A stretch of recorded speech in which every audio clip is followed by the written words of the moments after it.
La présidente de l'Assemblée nationale, Eva Jižebodi Segan, séjourne à Vienne en Autriche où elle prend part avec une délégation de parlementaires à la 5e conférence des présidents de parlement.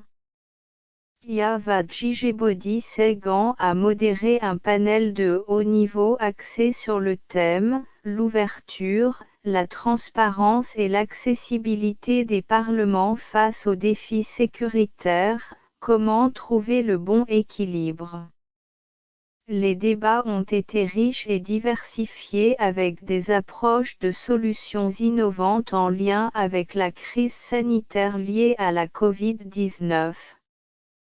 Près de 100 présidents de 115 parlements nationaux et personnalités de plus d'une douzaine d'organisations parlementaires régionales se sont réunis à Vienne en Autriche pour un sujet d'actualité, la promotion du leadership parlementaire pour un multilatéralisme plus efficace qui assure la paix et le développement durable. La 5e conférence des présidents de parlement qui intervient dans un contexte particulier marqué par la crise sanitaire, a permis de débattre des différents aspects de la question et proposer des pistes de solutions pour relever les nombreux défis qui se posent aux institutions parlementaires de par le monde. À la tribune, la présidente de l'Assemblée nationale togolaise, Eva Jižebodi Segan, s'est d'abord acquittée d'un devoir, celui de la transmission du message de salutation du président de la République Faure Sozimane Yacine à l'auguste assemblée. Puis, place à ce panel de haut niveau, modéré par la présidente de la représentation nationale. Il a porté sur l'ouverture, la transparence et l'accessibilité des parlements face aux défis sécuritaires. Moment de riche débat sur une question fondamentale, comment trouver le bon équilibre.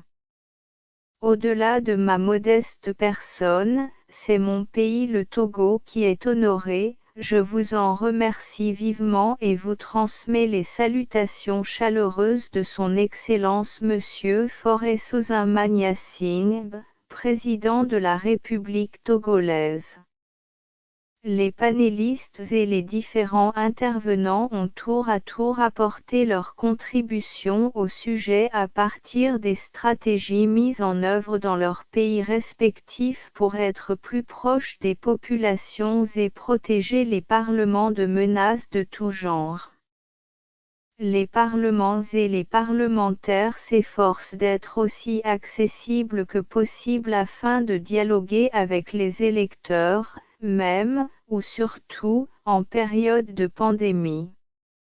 Sur cet aspect, nous avons entendu à quel point les parlements ont dû, et pu, s'adapter aux circonstances imposées par la situation sanitaire.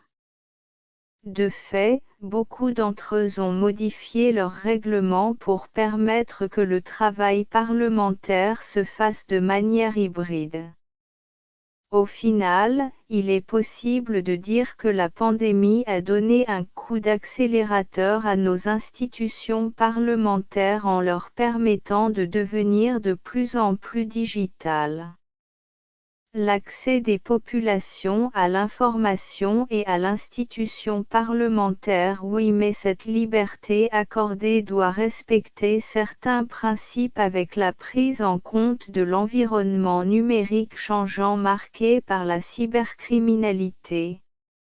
Des dispositions urgentes doivent être prises également afin de garantir la sécurité et la sûreté du Parlement et des députés.